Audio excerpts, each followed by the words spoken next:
Assalomu alaykum hurmatli kitobxonlar. Men sizlarga Iqbol Mirzoning Bonu asari haqida gapirib bermoqchiman. Iqbol Mirzoning Bonu asari o'zbek adabiyotida inson qalbi, muhabbat, sabr va taqdir mavzulari chuqur yoritilgan asarlardan biri hisoblanadi. Bonu romanida asosiy qahramon Bonu ismli qiz taqdiri tasvirlanadi. Uning hayoti orqali jamiyatdagi murakkab munosabatlar, oilaviy qiyinchiliklar va ayol qalbining nozik jihatlari ochib beriladi. Bonu oddiy, lekin kuchli, irodali inson sifatida namoyon bo'ladi. Asarda Bonuning bolalik davridan tortib ulg'ayishi, muhabbatga ishonishi va hayotdagi turli sinovlarga duch kelishi ketma-ketlikda tasvirlanadi. U o'z orzulari bilan yashaydi, lekin hayot uni kutilmagan sinovlar bilan ro'baro qiladi. Muhabbat va ishonch va xiyonat kabi holatlar uning ruhiyatiga kuchli ta'sir ko'rsatadi.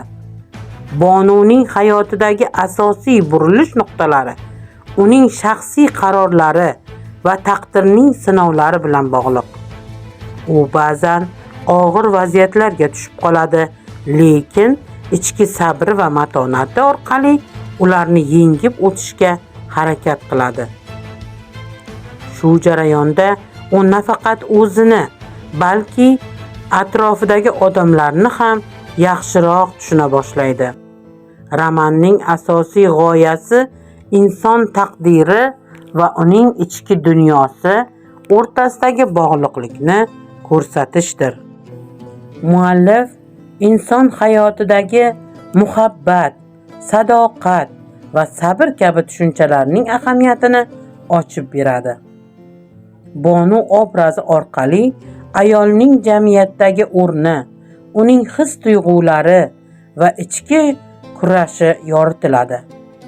Asarda ayol nafaqat oila a'zosi, balki mustaqil fikrlaydigan, his qiladigan va qaror qabul qiladigan shaxs sifatida ko'rsatiladi. Bonu romani inson qalbining chuqur qatlamlarini ochib beruvchi ta'sirchan asardir. Bonuning hayot yo'li o'quvchini o'ylashga, sabrli bo'lishga va hayot sinovlariga boshqacha nigoh bilan qarashga undaydi.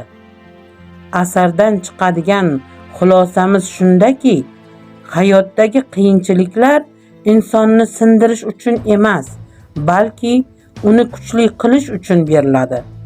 Haqiqiy muhabbat va sadoqat osonlikcha sinovdan o'tmaydi.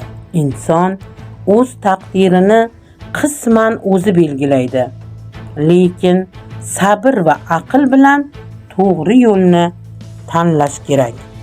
Bonu hayot haqiqati, inson ruhiyati va ayol taqdirini samimiy va ta'sirchan tarzda aks ettirgan asar bo'lib, o'quvchida chuqur taassurot qoldiradi. Aziz kitobxon, asarni o'qiganingizda o'zingiz bunga amin bo'lasiz va hayotda qoqilmay to'g'ri yo'lni tanlashni o'rganasiz.